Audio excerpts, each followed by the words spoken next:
Now to Decision 2026 in the race for governor of California. With the latest poll, the frontrunner Xavier Becerra is getting a lot of heat. Yeah, he took a lot of heat from all sides during last night's debate in the Bay Area. NBC4's Conan Nolan shows us how recent headlines played into those attacks.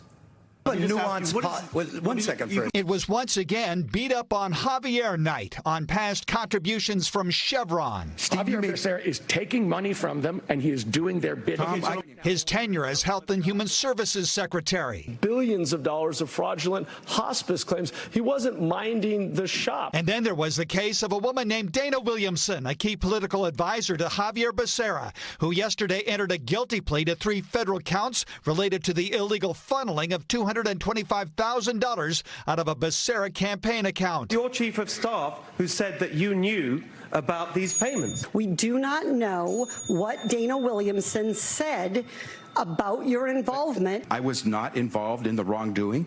I had nothing to do with that. I did nothing wrong. This is, I think, the 3rd consecutive debate now in which we've really seen a lot of the Democratic attacks focus on Xavier Becerra. Jeremy B. White is with Politico and says it's all about Mr. Becerra's lead in the polls. It's clear that the other Democrats know that they only have so much time at this point to convince voters, and if they can't dissuade them, they're probably going to go with Xavier Becerra, at least enough of them to get him into that runoff. This is what happens when you take the lead in the polls. This is a great Trump tactic that's used. I didn't expect it to come from fellow Democrats, but it's coming. Taking a break from the pylon, today San Jose Mayor Matt Mahan visited an addiction recovery clinic in Culver City. We've got to hold people to an expectation of recovery, of human thriving. And that only happens with peer support, with community, with a sense of purpose.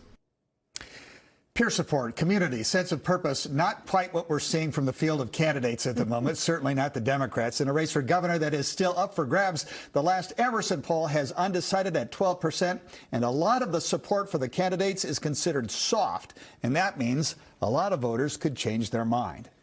How do those attacks, how are they viewed by the undecided voter and constituents out there? Good question. Yeah, the question is whether or not it's all inside baseball. Yeah, I mean, it gets.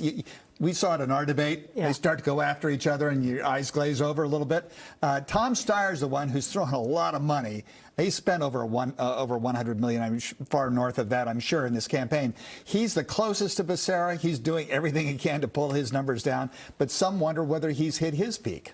The fact that we're less than 3 weeks out at this point, does that amount of time benefit anyone in this race? Well, you know, good point, Colleen, because frequently we see a lot of people have turned in their ballots by now. A lot haven't. And I think that's because after they saw what had happened to Eric Swalwell, says, well, who knows? Somebody else may drop out at the last minute. I don't want to waste my ballot. So we're seeing a lot of people hang on to their ballots. They're still on the dining room table. They're not turning them in yet. And that also has this campaign in flux because you never know where they're going to go. Really quickly, any indication anyone's going to drop out?